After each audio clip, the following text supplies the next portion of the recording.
Hello, mate. Would you like to listen to some music that sounds like this? Or perhaps even... Then you might be in the right bloody place. This is the Heavyist Podcast, weekly worship for the altar of radness. I'm here. My name's Sonny, and I'm sat here with my good friend Gary Trelease. We're always talking about lovely new music.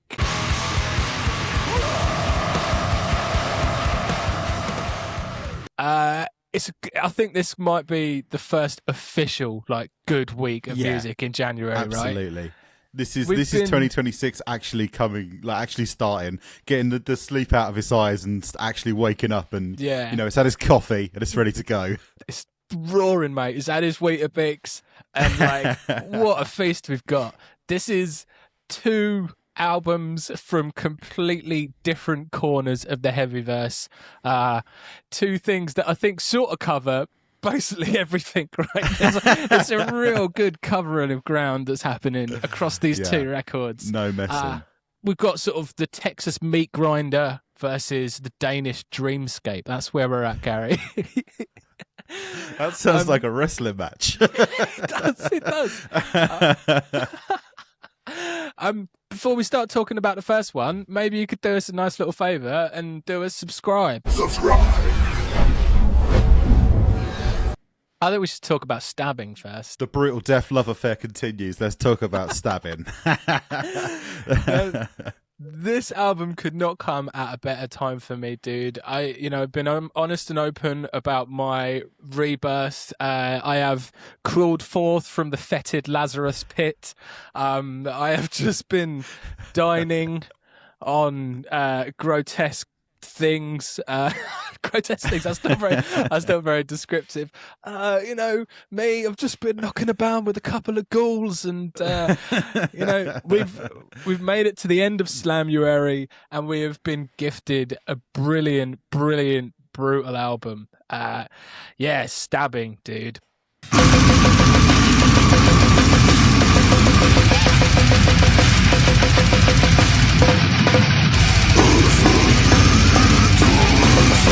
Stabbing are a brutal death metal band from Texas. They have been operating since about 2021. Couple of EPs knocking about, and this is their second album. This is their first album, however, on Century Media Records. Big up Century Media Records. Big up, mate. Some of the biggest fire going has been on Century Media lately. The A&R team are killing it, mate. They know what's going on. It's madness, isn't it? It's such a wide berth as well, their roster. Stabbing have unleashed Eon of Obscenity. This album came out on January 30th, so if you're consuming this, the album already exists. It's out there. It's out there putting people's windows through, making people lose their lunch. It's already out there. Don't worry about it. It is already causing a kerfuffle far and wide. Mate, this album absolutely rips. The band themselves have got some real pedigree. Their guitarist, Martin Ruiz, is also in Devourment, Slam Kings. Sick. Just the pedigree, the slam cards are. I mean, he's a shiny. If a slam, I know those things called slam slabs exist, and I hope he's some sort of hollow foil shiny thing. So he's, absolute Texas BDM royalty. And Bridget, the vocalist, is an absolute monster. She stepped in for the vocalist from Suffocation when he was ill. No way. As far as the chops and the why you should give a shit about this band, I think saying the word suffocation and devourment alone just that puts them in a spectrum where you have to respect it. These are 2 words that should make you respect what the fuck is going on this record. Honestly, mate, that's legit. In it. So yeah, dude, I don't need to tell you, Gary, that this album is bloody vile.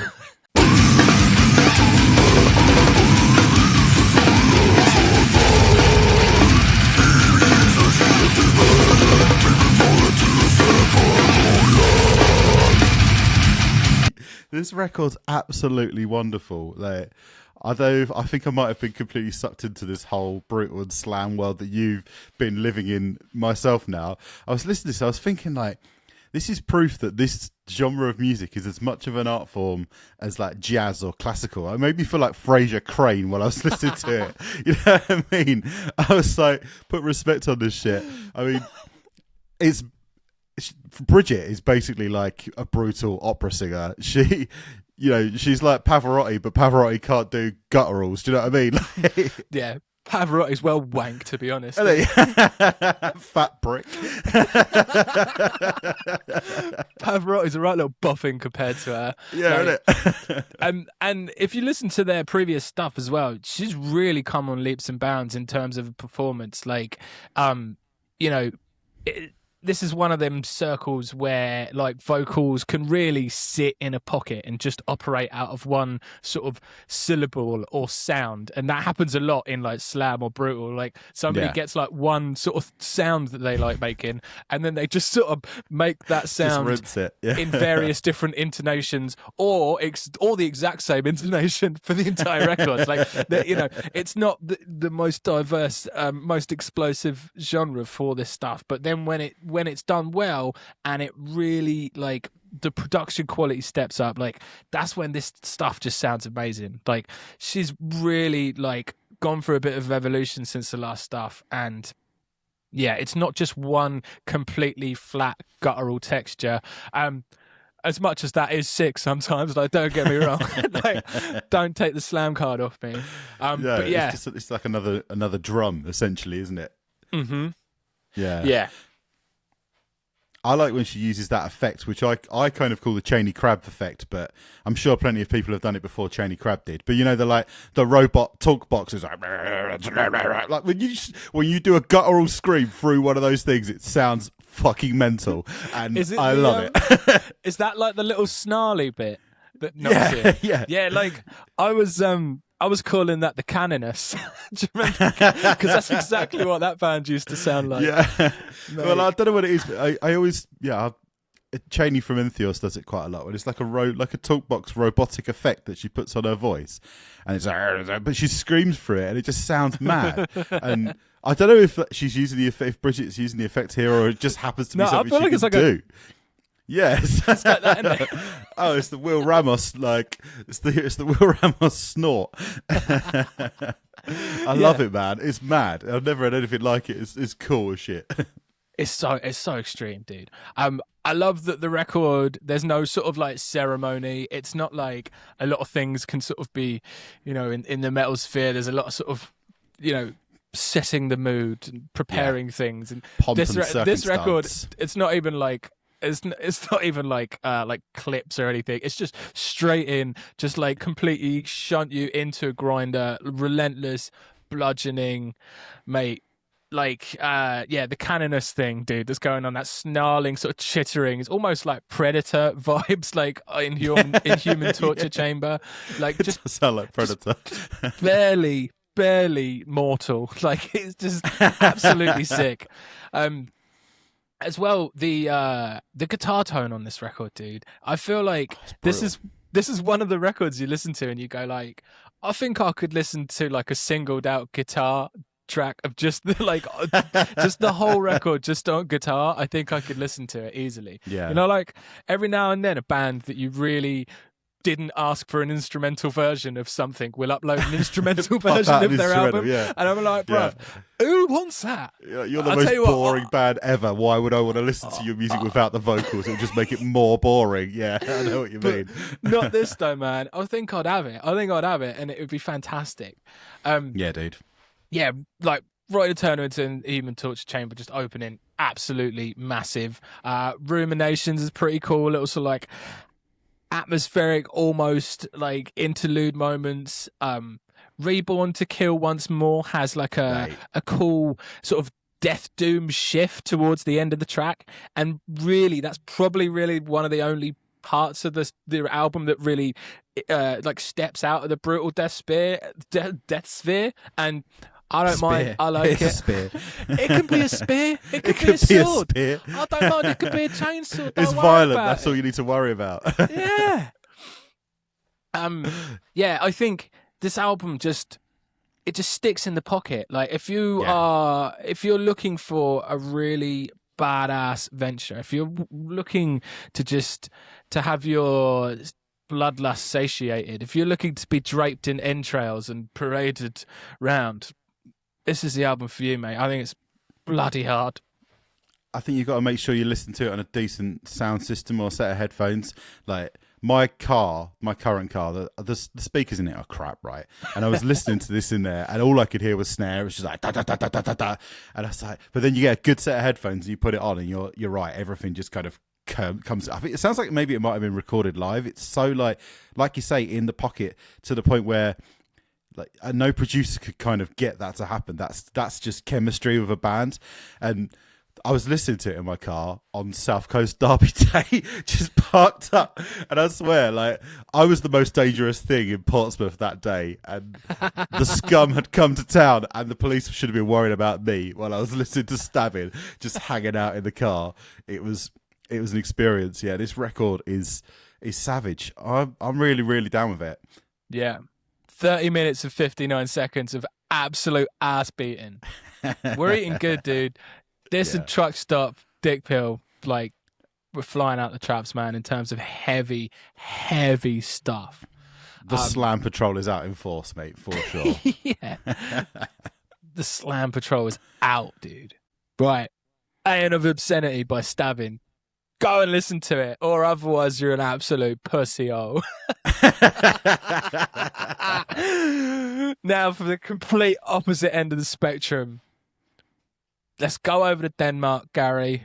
Come on. Pot rounds. Let's go. One of their finest exports after bacon is Mole. It goes Peter Schmeichel, bacon, Mole. Yeah, man. Mole, 5-piece Blackgaze band from Aarhus in Denmark. Their new album is called Dreamcrush. It was released on the 30th of January through Nuclear Blast.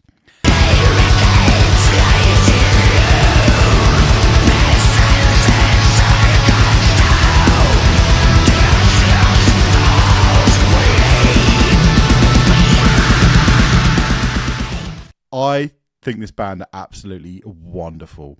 Their previous records, Yours and Diorama, are both absolutely incredible. When they came out with Yord, came on the scene, obviously we were all just like, what the bloody hell is going on with these vocals? This geezer is an absolute unit.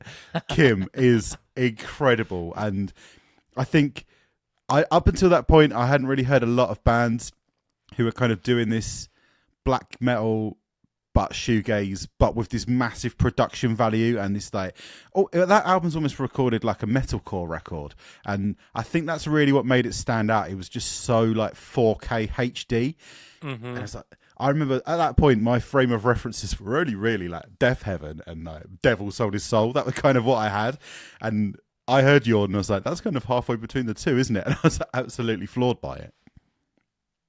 Yeah, I remember me and you driving to a gig not long after Yord had come out, and I think we just listened to it like twice on the way there. It was I think we were driving to something in Brighton. I can't remember what. But and I remember just being like, wow.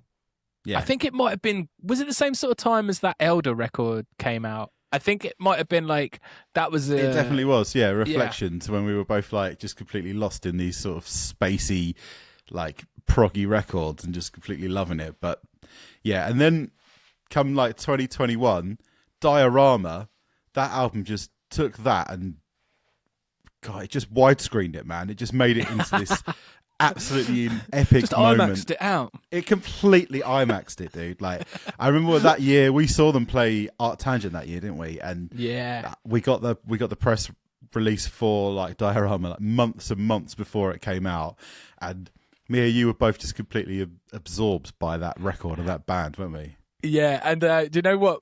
Some of those, some of the bands that you see at festivals, you go, oh, do you know what? They were so good, but I wish it was dark when I watched them.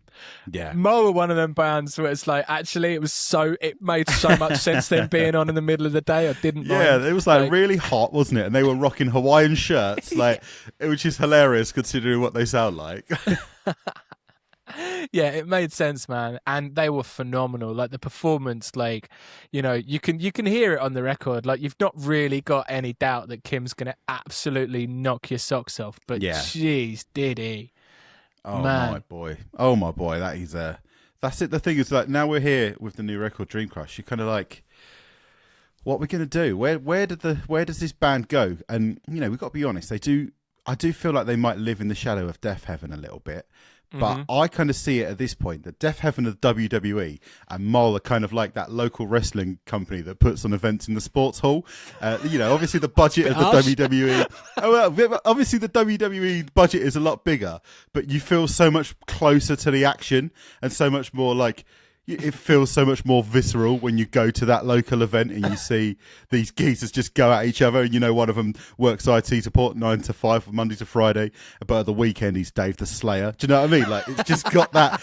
It's that similar kind of approach, but it's that grittier, much more grounded style of it. Yeah, man, I like it. I'm in, dude. I'm in on the wrestling thing, dude. You don't sell me, right? I know nothing about wrestling. That was the worst analogy ever. But yeah, man. You've got Big Dave Slayer, and like you got the Vince McMahon. I don't know. I regret it. I regret going into a wrestling analogy. Yeah, man. Like you see, I was just like really excited for this record. I saw the album title Dreamcrush and I was like, yeah, no problem. Easy. Angelina Jolie got in 60 seconds with the blonde dreads, mate. She's my dream crush. With the blonde dreads? Yeah, dude. Are you serious? Bruh. Angel. But then, like... blonde dreads. You listen to this record. This record is phenomenal. Isn't it? This thing, mate, this is special, dude. This is very, very special. This is the musical embodiment of like just riding around on a cloud, like in Dragon Ball. Like Goku used to sort of float about on his little Nimbus cloud, just bopping about before he was like properly good at flying and stuff. And this is exactly what it feels like to put this record on. If you close your eyes, get that on, you're just zipping about the clouds, mate. Just absolutely brilliant.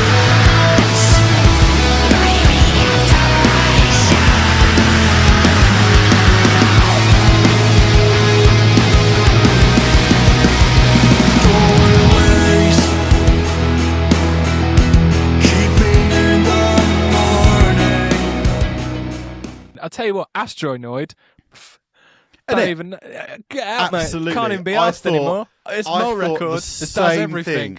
I thought the same thing. Like, this just puts Astronoid in the dust. Like this is because the thing is, like, this band is so cool. They kind of do everything. They've got a sound that runs from Immortal to Interpol, and it does everything in between. And it's just perfectly executed. They can shift between these styles, and you don't even fucking notice that it's happening sometimes. Like, dude. The song, is it A Former Blueprint, where it kind of shifts into that chorus, mate, and the vocals go from this really sweet, delicate melody into this really low-end scream, and you don't even notice the change happen. It just kind of happens. It's so cool. Bro, that's the high point. I'm so glad that that's the first song you talked about. Like, that is the absolute like high point of this record. It's unreal.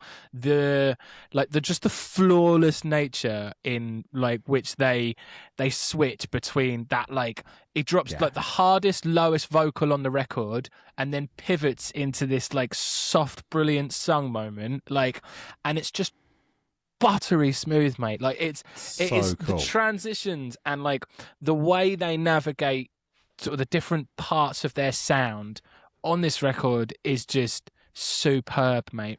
And like, I know, what you're saying about the sort of the potentially living in the shadow of Death End, but I don't think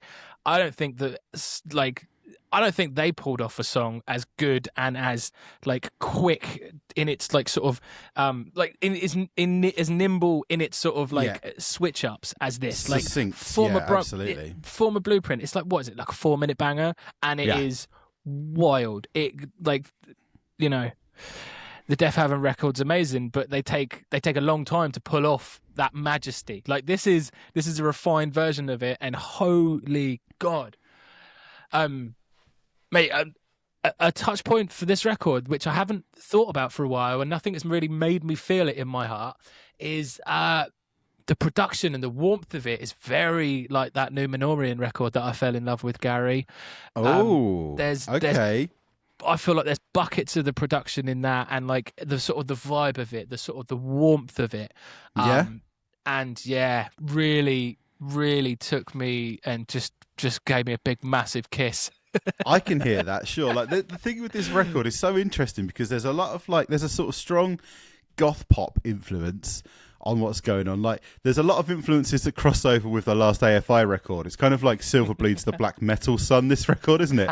And like, and they kind of faultlessly blend between these two things, but occasionally they just do there's these little moments where they're like, oh, we just got to get a little bit more metal here for a second. You know, they'll just kind of go da-da-dum, da-da-dum. Like, they'll just sort of gallop in the middle of a really pretty riff. Or there's like that bit in what's the track? It's Sim Four, I can't pronounce it, Forlease, where they kind of like switch into a D beat in the really nice, clean, like jangly chorus part, but then they're like, hang on a second, and it just shifts into this D beat, and it makes it sound so much heavier all of a sudden, but without doing anything different to the rest of the music. And it's these little moments that they pull off.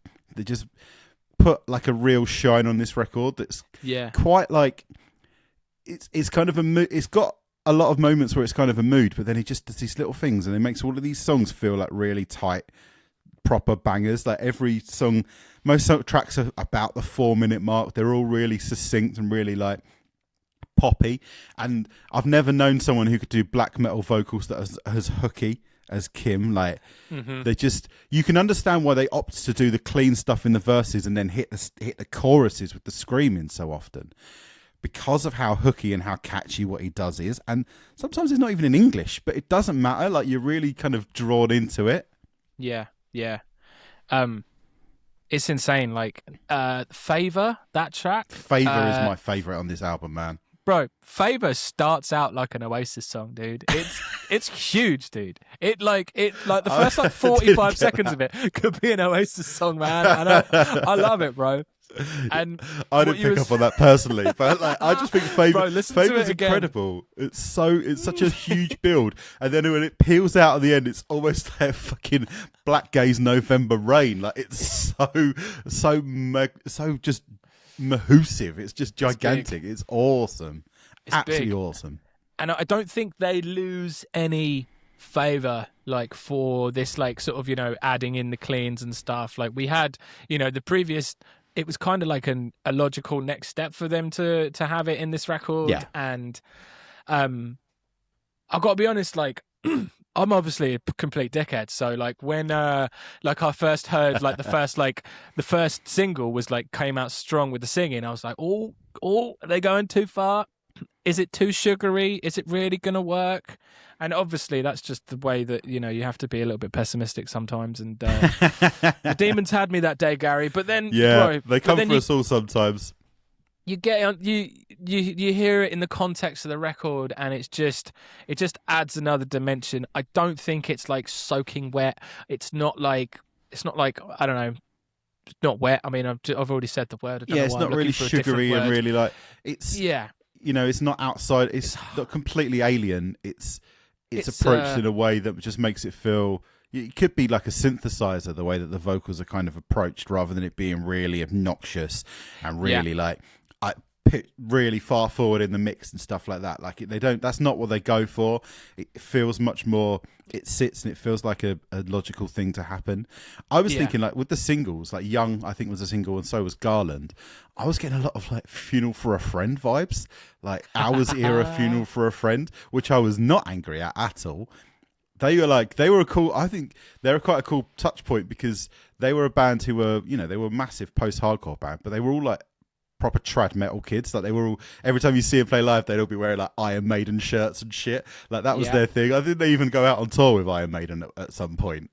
Must have, yeah. Yeah, much to the chagrin of the Iron Maiden fans, but you know, there are to please, isn't there?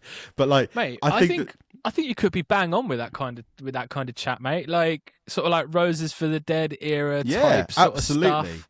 That's it. That was like Streetcar. That album, like Hours, and maybe pushing slightly into oblivion. Although I never really vibe with that album too hard. I know we talked about the Lamb of God record last week, but I completely forgot that was a friggin' that was a funeral for a friend record. Until afterwards, I was like, oh yeah, that's not on Randy. Sort it out, mate. It's a bit of a put some respect on their damn name, dude. To be honest, I've always thought it's a bit half-assed of an idea. Anyway, mate, there's so many great tracks on this record. Every time Dissonance comes on, I do find it amusing because it's like the most major key bright song on the record. It's called it's very undissonant, which I enjoy. There's that part in Mimic where it goes go, and there's like a fucking two-step. Like, how many Blackgaze bands make you want to do a two-step? Like, this is probably the first one ever, right? I love that. I love how it just sort of peaks like out. It's like it's all serene. It sort of just like peaks out of the rainbow, and it just does a little two-step, and then just pisses off. It's so cool. Yeah. I love it. Man. It keeps you on your toes, man. This thing is the bollocks. I love it. I don't think there's any love lost from like. I think it's like them adding new strings to their bow. I think they've made a better, more diverse and interesting record. Like this thing is, there's double thumbs up from me, brother. Absolutely, and you couldn't accuse them of like not being heavy anymore because there's still loads of really heavy stuff.